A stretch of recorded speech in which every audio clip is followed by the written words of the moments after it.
Hello বন্ধুরা, good morning. আমি সুস্মিতা। নতুন আরও একটা ভিডিওতে সবাইকে স্বাগত জানাই। কেমন আছেন আপনারা অবশ্যই কিন্তু জানাবেন, এবং কে কোথা থেকে আমার এই ভিডিওটা দেখেন অবশ্যই কিন্তু জানাবেন। আমি অপেক্ষায় রইলাম। যাই হোক, সকাল সকাল আজকে ভিডিওটা শুরুই করেছি একটা খুব সুন্দর একটা পরিবেশ দিয়ে।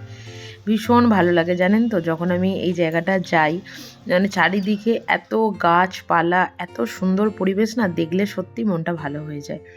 তো মর্নিং ওয়াক থেকে চলে এসেছি, এসে বাড়ির কিছু কাজকর্ম থাকে যেগুলো রাতের বাসনগুলো মেজে রাখি, যাতে সকালবেলাটা উঠে তাড়াহুড়ো করতে না হয়। কারণ প্রচণ্ড ব্যস্ততায়, সত্যি কথা বলতে সকাল 10টা অবধি প্রচণ্ড একটা ব্যস্ততার মধ্যে দিয়েই কাটে। তো সেই কারণের জন্য বাসনগুলো মেজে রাখি, সকালবেলা উঠে সেই বাসনগুলোকে গুছিয়ে নিই। সারা রাত জলটাও ঝরে যায়, শুকিয়েও যায়, সেটাও একটা কিন্তু ভালো ব্যাপারও আছে। যাই হোক, সকালবেলার ব্রেকফাস্টের জন্য আজকে বানানো হবে চিড়ের পোলাও। তাই চিড়েটাকে জল দিয়ে ধুয়ে নিচ্ছি।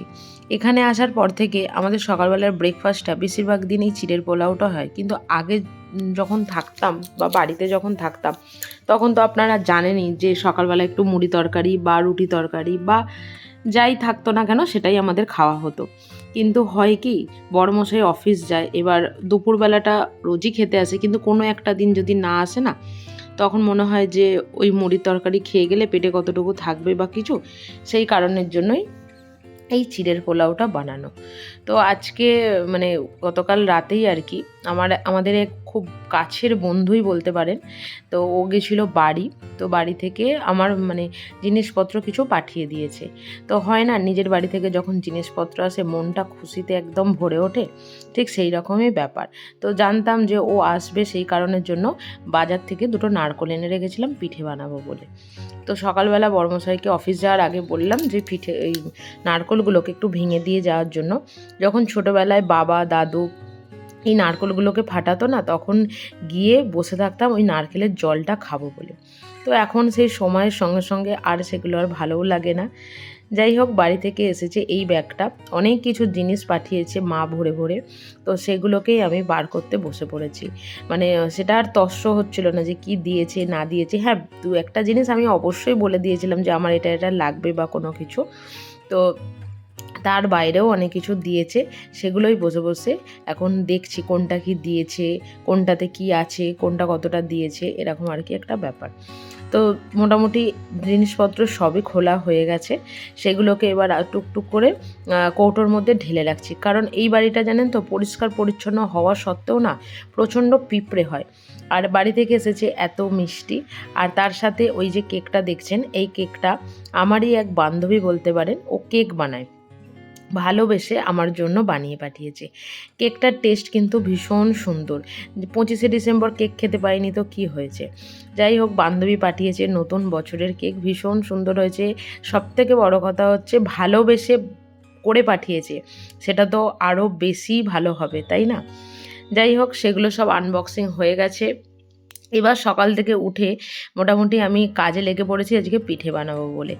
যাই হোক, আজকে দুপুরবেলার ভাত খাবার কোনো পরিকল্পনা ছিল না, তাই দুধটা গরম করে রেখে দিচ্ছি, কারণ ওটা তো সন্ধেবেলা বানাবো। আর এদিকে আমি তরকারিটা বসিয়ে দিচ্ছি। তো বাড়িতে কিছু সেরকম সবজিপাতি ছিল না, সেই কারণের জন্য আজকে ভাবলাম যে একটু সোয়াবিন আলু দিয়ে, একটু আলুর দম যেমন করে না, ওই রকমই একটু ঝাল ঝাল করে একটু তরকারি বানাই আর রুটি খাবো। তো সেই কারণে একদিকে হচ্ছে তরকারি আর একদিকে হচ্ছে আপনার দুধ। তো এদিকে আলুটা দিয়ে আমি পরে ভাবছি যে এই রে পেঁয়াজটা তো দেয়া হয়নি, ভুলে গেছিলাম আর কি। এরকম কার কার সাথে সত্যি কথা বলতে হয় সত্যিই জানা নেই। তো যার যার সাথে হয় শেষে একটু কমেন্ট করে জানিও। তো আমার বাড়ি থেকেও যেমন জিনিস এসছে, আমাদের যে বন্ধু বাড়িতে গেছিলো তার বাড়ি থেকেও কিন্তু জিনিস এসছে। সেও কিন্তু আমাকে খাবার জন্য অনেক কিছু জিনিসই দিয়েছে। তো এদিকে তরকারিটা হয়ে গেছে, আর এদিকে বানিয়ে নিচ্ছি আজকে একটু পরোটা লুচি এগুলো খুব কমই খাওয়া হয় আমাদের বাড়িতে। তো আজকে ভাবলাম যে অনেক দিন পর যখন হচ্ছে, তাহলে আজকে একটু পরোটাই বানিয়ে নিই। তো সেই কারণে পরোটা, আর ওদিকে হচ্ছে সয়াবিন আলুর তরকারি। আর এদিকে আমি নিয়ে নিয়েছি হচ্ছে দুটো তালের ফুরুলি। আমার ওই যে বন্ধু গেছিলো তার বাড়ি থেকে তালের ফুরুলি, কেক, তারপরে তিলের নাড়ু, তালের বড়া সমস্ত কিছুই পাঠিয়েছে, ও আমাকে দিয়েছে।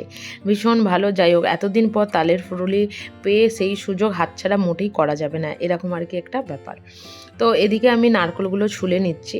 তো ওই বঁটির মতন যেগুলো, সেগুলো আমার ঠাকুমা আমাকে বিয়ের পর একটা দিয়েছিল, কিন্তু সেটা আর ওই বসে করি না।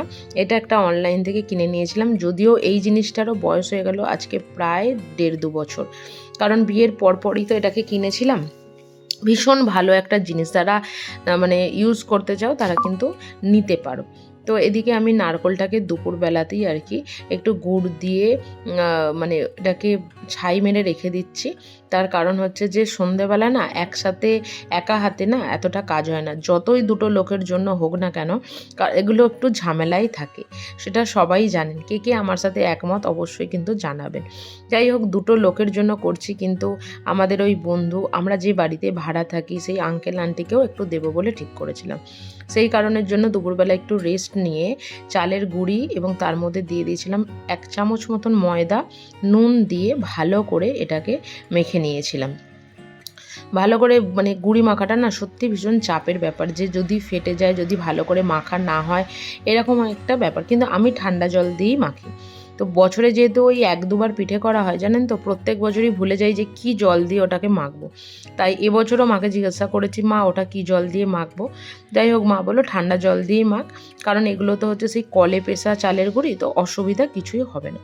তো আমি এখানে ছোট ছোট করে পিঠেগুলোকে একদিকে বানিয়ে নিচ্ছি, একদিকে হবে দুধ পুলি আর একদিকে হবে সেদ্ধ পিঠে।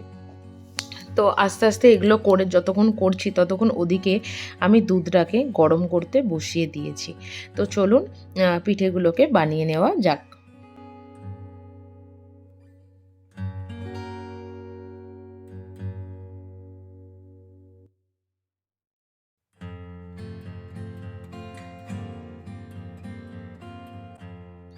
তো পিঠেগুলো দেখুন আমার অনেকগুলোই বানানো হয়ে গেছে। এরপর এগুলোকে আমি দুধটা একটু ফুটে এসেছে, তারপর আমি এর মধ্যে দিয়ে, এবার হাঁড়িটা না ছোট হয়ে গেছে, ওই যে বললাম বছরে 1-2 বার করে বানানো। তারপরে গেল বছর কোন হাঁড়িটাতে বানিয়েছিলাম সেটা ভুলেও গেছি, সেই কারণের জন্য না আমার হাঁড়িটা ছোট হয়ে গেছে। বড় হাঁড়ি অবশ্যই আছে, কিন্তু ওটাতে যেহেতু 1 লিটার দুধের পায়েস ভীষণ ভালো হয়, সেই কারণের জন্য ওটাতেই বসেছিলাম। আর এইদিকে যে বড় হাঁড়িটা দেখছেন, এক প্রকার আমি ওই হাঁড়িটাতেই বানাই। হাঁড়ি দুটো এবারে একটু এক্সচেঞ্জ হয়ে গেছে। যাই হোক, কী আর করা যাবে। তো একদিকে বসিয়ে দিয়েছি হচ্ছে সেদ্ধ পিঠে, আর একদিকে বসিয়েছি হচ্ছে দুধ পুলি। যার কারণে না হাঁড়িটা ছোট হয়ে যাওয়ার কারণে গ্যাসটাকে খুব লো ফ্লেমে করতে হচ্ছে, সময়টাও একটু লাগছে। ওপর থেকে দিয়ে দিলাম হচ্ছে একটু গুড়। ভীষণ খেতে কিন্তু ভালোই হয়। ওদিকে বরমশাই এবং আমাদের খুব কাছের বন্ধু কিন্তু এসে গেছে, কারণ ওকে আজকে আমি বলেছিলাম যে রাতে পিঠে খাওয়াবো আসার জন্য। তো চলো, মোটামুটি আমার সব কিছুই রেডি হয়ে গেছে, আমরাও পিঠে খাই। তোমরা কে কী বাড়িতে পিঠে বানাও, কিভাবে বানাও একটু যদি জানাও খুব ভালো হয়। তো ব্লগটা এখানেই শেষ করলাম। যদি কিছু ভালো লেগে থাকে অবশ্যই লাইক করো, শেয়ার করো এবং চ্যানেলটি সাবস্ক্রাইব করো। সুস্থ থেকো, ভালো থেকো।